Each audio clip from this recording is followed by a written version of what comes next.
Warning: the following podcast contains violent scenes that may be unsettling to some listeners. Listener discretion is advised. Hello, and welcome to Vampire the Masquerade, Twin Cities by Night. Negligence is our first story arc for our campaign that takes place in 2010 in the Twin Cities of Minneapolis and St. Paul, Minnesota. Follow Ophelia, a Toreador played by Alex, Jonathan, a Ventrue played by David, Katao, a gangrel played by Quinn, and William, a Ventrue played by Slavic, as they are pulled out of their seclusion and tasked to investigate a series of gruesome murders. If you'd like to contact us, you can follow us on Twitter at twin_cities_VTM or on Facebook at Twin Cities by Night. We hope you enjoy.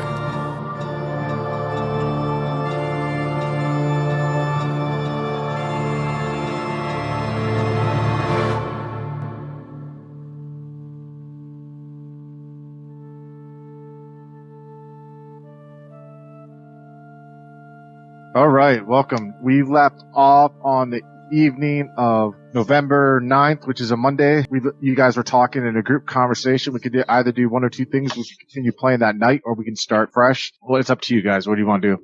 I think we should stick with the first night and just continue our planning, so that way we have a full night to execute it. Sure. Yeah. What time was it? I can't remember. It was around 10 in the evening. Okay, so it's still quite early. Yeah. All right. Let's just get some things out in the air here. All right. Let's re-identify what our mission objectives are for this mission that we're on. Kai Tao, what is our mission here? To basically put a stop to these things before everyone comes through, before media comes through knowledge and say, hey, all these people are doing great of blood, huh?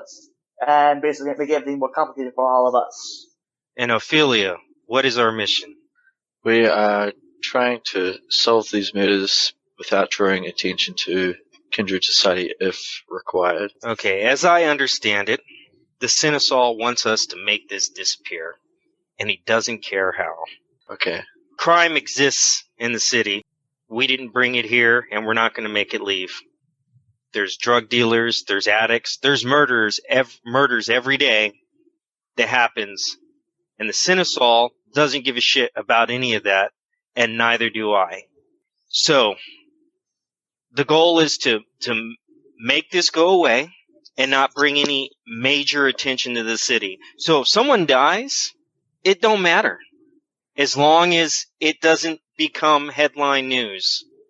If an addict ODs, it doesn't matter because it's not going to make headline news. If a drug dealer fell off a pier right now, no one would give a shit. So, where are you going with this? What I'm going with this is that when you make an omelet, you have to break some eggs. So we need to be on the same page here as far as how we're going to handle this and how far are we going to go to handle this. Look, we've got a chance to do a bit of good here, and maybe, rather than just make this disappear, we could actually help some people at the same time. Where are we all on the phone here? Yeah, you're on the phone. Yeah. All right. Ophelia, I know you're not with me right now.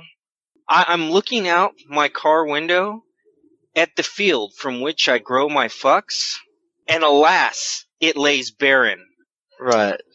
I think we should be careful being so brutal. I mean, I don't mind if we break a few eggs, but, in the end, violence always brings attention. I'm not going out of my way to hurt anybody. I couldn't possibly care less about any of this, but I don't want to be involved in any of this. I don't like any of you. I don't want to know any of you.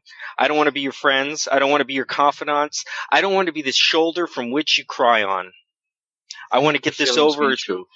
I want to get this over as quickly as we possibly can so that we can all move on to our very important lives. I do have to mention, though, that I feel that we have very different ideas of what efficiency means. You seem to think efficiency is getting the job done as quickly as possible, regardless of what the consequences are. I seem to be of the idea that doing something effectively and efficiently means that you get it done with the least amount of trouble caused as possible. See, those are two different ideas. And I can agree with some of that. I can definitely agree with some of that. I don't want to go through any additional work that we have to. I want to finish this with as least work as possible. You're not in the least bit interested in why the supposed cult is killing these people, or what ties it could have to the Kindred in the city at all. You just want it to go away so you can go back to, I don't know, watching Iraq war footage on your TV or reading up stock exchange reports while you drink prostitutes' blood in your cheap apartment. I don't have a cheap apartment. But all the rest is true, apparently. So, here's how I see what we need to go forward. Unless anybody else has anything to interject, Brian Riker is where we're going next. I defer to my field of fucks. Here's how I would see that we move forward with this. We need more information on him before we confront him. I want to confront him in the guise of FBI agents to pressure him for information. Because either he's involved or he's not involved. And the quickest way to do that is to slap in his face what we know of his involvement and see how he reacts. Either he's innocent and we can pressure him with information through exposure of his connections to both of these murders. And maybe he has very little information, but it is a definite way to force him into giving us information. And if we confront him with this and he is involved, I think it should be quickly apparent when he gets slapped with this information via how he reacts to the situation. And these are just interrogation methods to use. It doesn't require physical force. I'm not looking to injure this guy. I'm not looking to hurt him. I'm not looking to throw his body in one of the three rivers which go through the two cities, which I'm very familiar with. I can call upon some of my contacts in the different accounting departments, try to dig something out from the corporate world.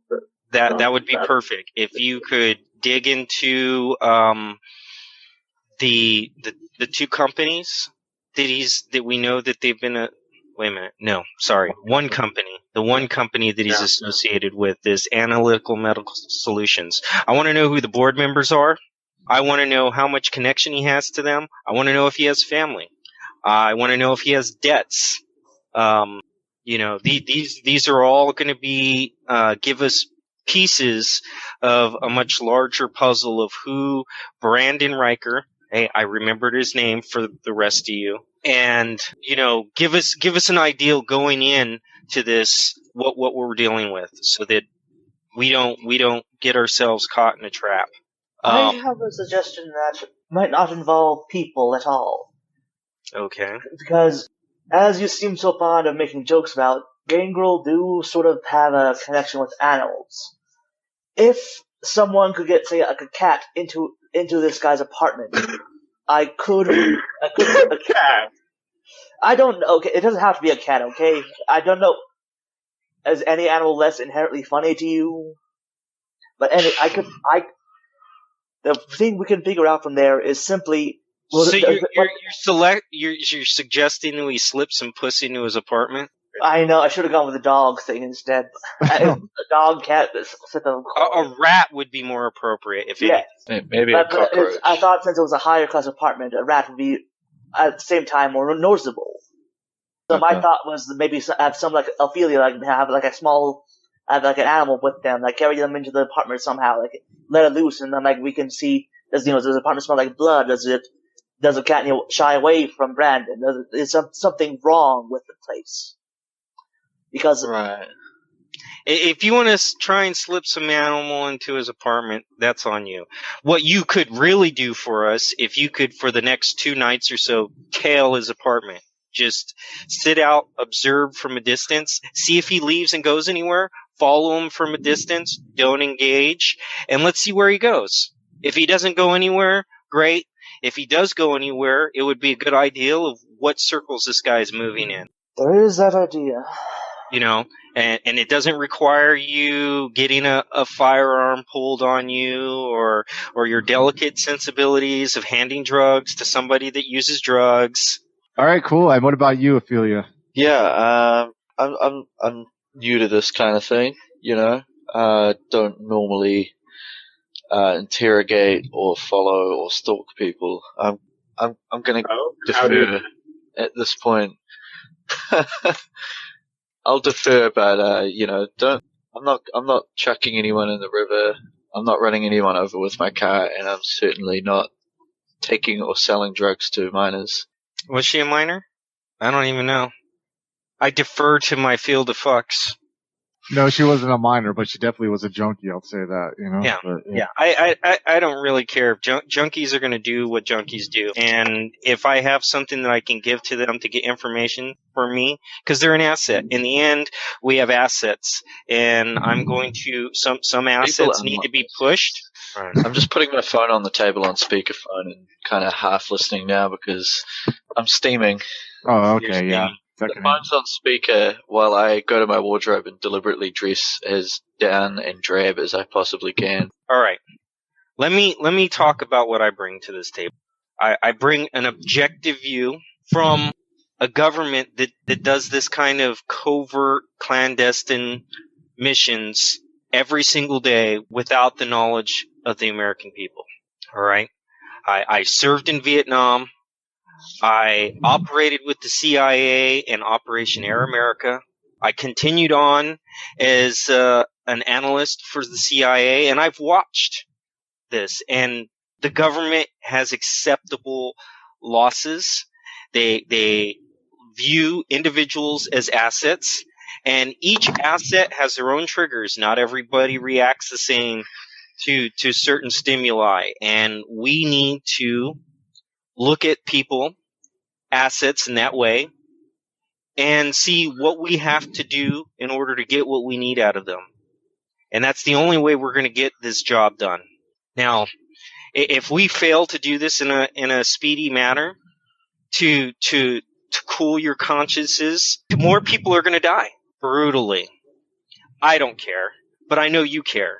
So let me do what I do best and help you save lives, and I will go out of my way to be more conscious about the collateral damage that we may or may not cause. But we all need to understand that when we are dealing with an individual, an asset, there can only be one mind in this, one action.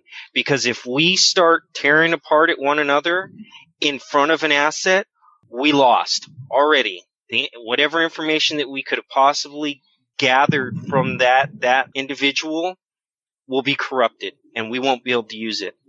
So when we make a decision to act on somebody, we all have to be one unified force.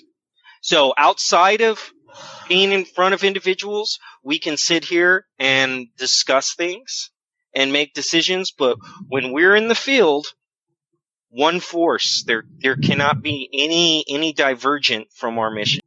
It's just like every dysfunctional family ever. We put on their happy faces for the public and just argue with everyone behind closed doors. Okay, thank you for bringing that family life perspective into this. Yeah, I've just gotten dressed. I'll pick up the phone and say, okay, well, what are we doing now then? Okay, here's what I would appreciate if we could all get on one page. William, attack the information. We need you to go in and find out everything you can about this company, Brandon, and his personal life. Kaital, if you can, from a distance, track this guy. You're going to keep your eyes on him. If he leaves, he goes somewhere, you follow him. If you can't follow him into the place that he goes to, completely fine. Hold back. If he doesn't come out or if he goes somewhere else, we need to know. So you're going to be the bloodhound, for lack of a better term. You're going to tail this individual and get us an idea of what his actions are on a day-to-day basis. So night to night? From night to night.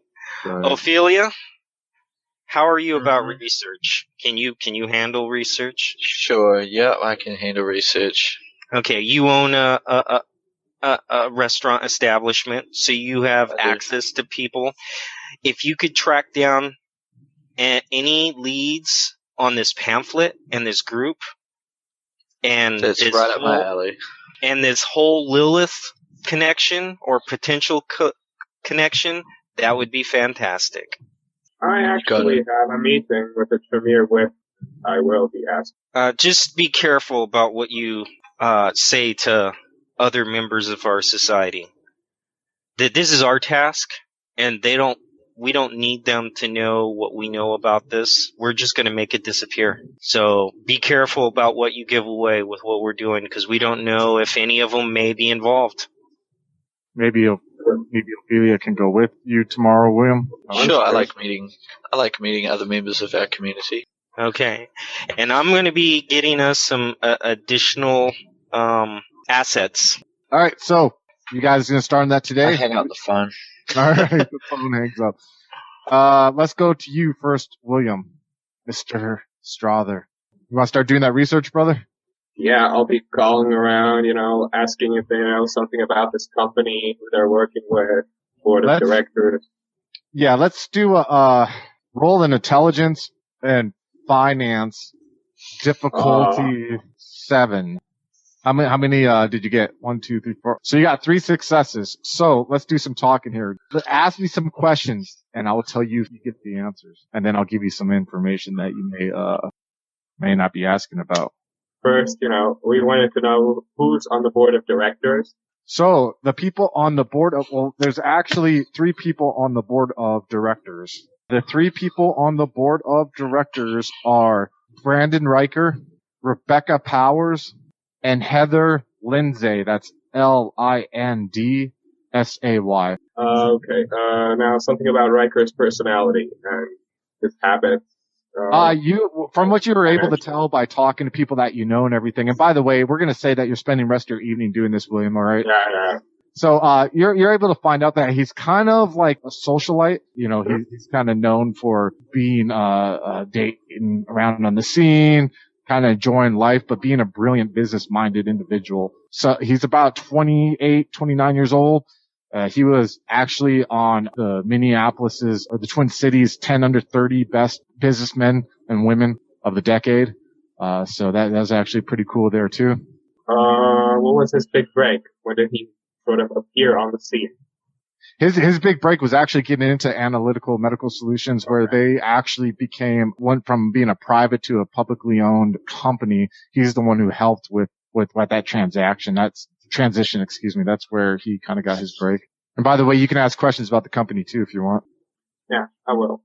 Okay. How old is the company? The company was created in 1948. Okay. Do they have, or how well are they connected in the medical, field? They got a good reputation. And do a lot of people use them? Oh yeah, the hospitals in the area use them. Hospitals mainly in the Midwest and northern United States. Any controversies? Nope, no controversies. Pretty silent. Okay. So when was it made public? It was made public in 2002. And I want you, if you can, when you're done asking questions, I'm gonna have you do another roll. So if you have any more, ask them away, or you still don't. Okay. What we'll do is I'll have you do the roll, and if you think of any questions, you can ask, right? How about the stock? I was looking at the stock. You're looking at the stock? The stock's doing very well. Basically, from your analysis, from everything, it's a healthy company. Nothing sticks out that anything's bad going on. But I need you to roll a wits plus finance, difficulty 8. Oh, botched? He totally botched. Oh my god, dude. You found nothing, okay? That's Bernie Madoff. Oh, yeah. You found nothing. We'll say that for now, okay? Katow. So, what are you doing, good sir? So, what time is it? It's about 10:30. So I guess I can sort of drive by the Brandon Riker's the building they live in. Yeah, the apartment towers. But you come up to it's about 13 stories. Rather large building, has front glass windows that are about 10 feet high and go about, I want to say 30 feet across. There's a drive-up area where there's chauffeur parking, a guy who comes and opens the door for you, wears like a darker coat with white gloves and everything like that.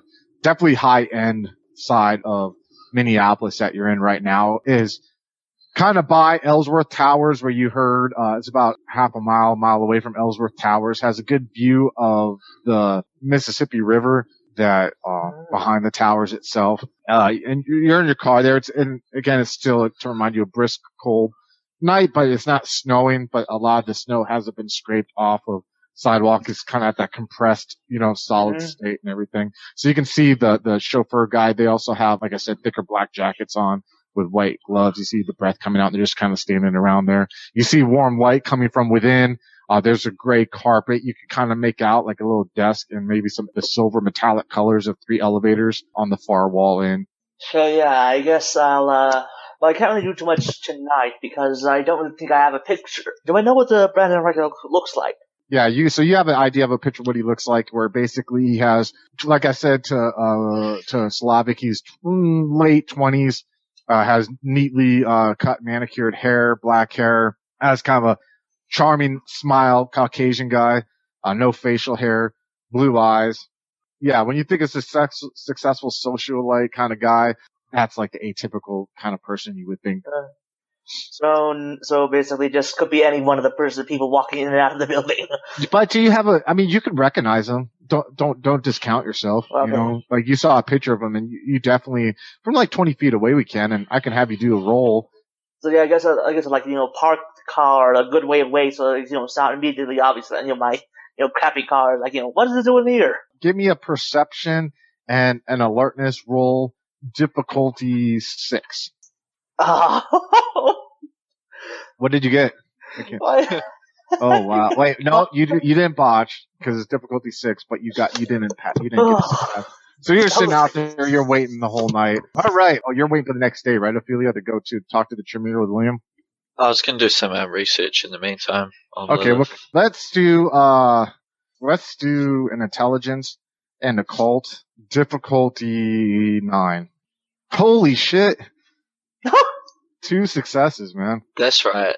So you're doing some hardcore research throughout the night using different reference material online that you know from school, from doing your studies. And you kind of see that there are some very slight references to like Lilith being used in feminism and feminist empowerment, but not as such as you would think, like we said, the Lilith Fair and all that jazz, but more so in kind of a secretive nature with strength through suffering. You're trying to figure out like strength through suffering, like what exactly does that mean? But you're kind of getting the impression that maybe they mean like self-mutilation or torture of some sort, but you're not sure because there's not honestly a lot out there about the subject, Okay, I also want to go that avenue of, if I've got the pamphlet with me, want to do like a bracket, like a quotation mark search of certain passages into Google, and I also want to check like Craigslist and classifieds for any mention of Lilith. You check and really you don't find that quote anywhere online, and nothing really on Craigslist or anything to that extent. Okay. I apologize, sir, but very good roll, man, because you wouldn't have even found out about the whole, strength through. I'm pretty good suffering. at Googling, I want to give Jonathan Chase a call on my cell phone. All right. We'll do the phone call, then we'll cut to you, Jonathan Chase. Jonathan Chase's phone's ringing. I'll answer it. Hey, Jonathan.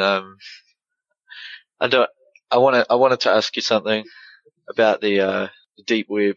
The deep web? Do you know much about it? Do you think it'd be a good place to look up information? Because I'm not turning up a hell of a lot. Jonathan is familiar with the idea of the deep web. You're familiar with it, Jonathan. You've never really, delved into it, but you know the premise of it, Can I make a intelligence and computer roll to see how familiar I am? Yeah, go ahead. That would be 6 dice. Yeah, difficulty. Okay, we'll do difficulty 7. Okay. and I'll exhaust. No, I'm not. I'm not going to use willpower. Oh, maybe you should have, man. No successes, man. no successes. Dang. That's something I would have to do further research on. All right, Jonathan, you get another phone call about 30 minutes later. I get another phone call? Mm-hmm. All right. From whom? Leo. All right, I'll answer it. Hey, so due to the business that you're bringing in, the potential future business, I got a feeling you're going to be bringing my way. I was able to pull some strings. I can get to you tomorrow. That would be fantastic. Can you meet me in the morning? No, I cannot. I have prior engagements in the morning. I can meet you approximately 8 p.m. Yeah, same spot. Yes. All right, I'll see you then. All right. All right. He hangs up. Now, well, that already dealt with one of the things I intended on dealing with. So I will go ahead and gather together the $10,000 cash. Okay. For Leo. All right. And I would like to, I am going to do some investigative work on Coburn Trust and New Horizon Capital. Oh, fun. All right. Cool. All right. Let's have, what kind of investigation though before we start talking shop are you trying to do? Okay, what I want to do is I'm going to drive by those, I want to look and find out what their business hours are. Okay. Okay, yeah, before we continue, I just want to say something too. With you not having any dots in finance, we can't go the financial route, but what you're going, like hours and all that stuff, we can do, okay? Yeah. All right, cool, tracking. All right, so you want to try to find the hours of both companies? Yeah, I want to, of the business office hours, the office hours Okay. for those businesses. And I want to find out if they have if they're open 24 hours, if they're not open 24 hours. If they're not open 24 hours, do they have people that are still working there in the evening time, either security or personnel wise? Yeah, tracking. I'm going to have you roll an investigation and intelligence difficulty 6 twice. Hey, Slavic, I forgot I was going to have you do another roll. I need you to roll, perception and, finance difficulty, 7 when you get back. All right. So we're going to do you here. All right. So you got two successes. So for the first company, for Colburn Trust, you're able to find out that their Minneapolis location hours are from, 6 in the morning till 4 in the afternoon, but they have 24/7 security that is manning. Okay. Perception finance? Yep, difficulty 7. 6 successes. 5, 6, 7, 8 successes. Holy shit. You notice that Analytical Medical Solutions has been working with a company called Dunstern Ergonic Consultants. Dunstern. Yeah, DUNSTIRN, Ergonic, ERGONIC Consultants. Okay. And Colburn Trust Company. And that first name should sound very familiar to you, because that's who you worked with to do that hostile takeover. You were involved. You were just a piece in it of the hostile takeover of Madrid Imports from Montreal. So that should stick out to you right there. All right. And the other roll. Bang! 3. So you notice that has very similar hours, but it's 6 a.m. to 4 p.m. and 24/7 security on there too. When I say security, I mean the security guy who sits at a desk. All of the doors are locked, not like, black sunglasses at night, dark suit security. Right. Now, who are the security companies for both of these? They're all security that's hired by the companies themselves. Right. No outside contracting. No outside contracting? Yeah. Okay. And where is the location in New Horizon Capital? They're both in Minneapolis, within the business sector, which is like a 10-mile area along the Mississippi River there. All right. I'm going to do some war driving and just see if they have wireless connections available by either of those companies. All right, give me a perception and computer difficulty 7. Okay, and I'm going to spend a willpower point on this, so that's going to be 6 dice. Does everybody know what war driving is? Nope. No. Okay, basically I'm driving by my vehicle with a computer, and I'm seeing if they have active wireless network connections. Ah. Okay. So 1, 2, 3, 4, 5. Yeah, you got 6 successes. So you wouldn't have noticed it with just 1 success because they hid their SSID, but you were able to use a program on your laptop to uncover the SSIDs of each, but they are, of course, protected wireless, to where you just can't get in without proper credentials. But you were able to identify them, even though they had hidden SSIDs. And for those of you who are listening, this is what happened. Basically, what war driving is, you drive around with a laptop, you see if there's wireless networks, right? How the Colburn Trust Company and New Horizons Capital Management have their wireless set up. They hide their SSID, which basically means when you turn on wireless on your phone or your laptop, you wouldn't see it available. That they have it hidden. So you got to know the name of it to do a search. You know, you'd have to put in whatever, Colburn Trust Company wireless or whatever. He was able to find it because he had adequate software on his laptop to find it there, but he can't get into it because it requires a password. Which could still be hacked. Yeah, which could still be hacked, yeah, but we're not going that far. Right now I'm just gathering information. I'm not actually trying to get in anywhere because that would, and if I failed or if I was too invasive with it, they would go, hey, we're getting hit by somebody. But what I'm doing right now is just a passive kind of attack. All right, you guys, I think, have spent pretty much a good part of your evenings doing all this. Hello, folks. Have you ever wished you could have an easy way to find gameplay videos and podcasts, or just media in general that deals with your favorite White Wolf role-playing games? Or have you ever wished you could find a forum to share gameplay that you have recorded, one which wouldn't be drowned out by random posts and discussion, so that your media could get the attention you want? Well, we have the answer for you in a Facebook group we run called White Wolf RPGs Gameplay and Media.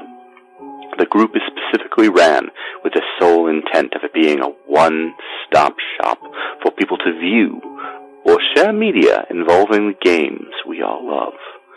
We take thorough steps to ensure the page does not become cluttered and is easy to traverse. We are currently over 1,000 members strong, and we are continuing to rapidly grow with new media being shared every day. Stop on by. We hope to see you there.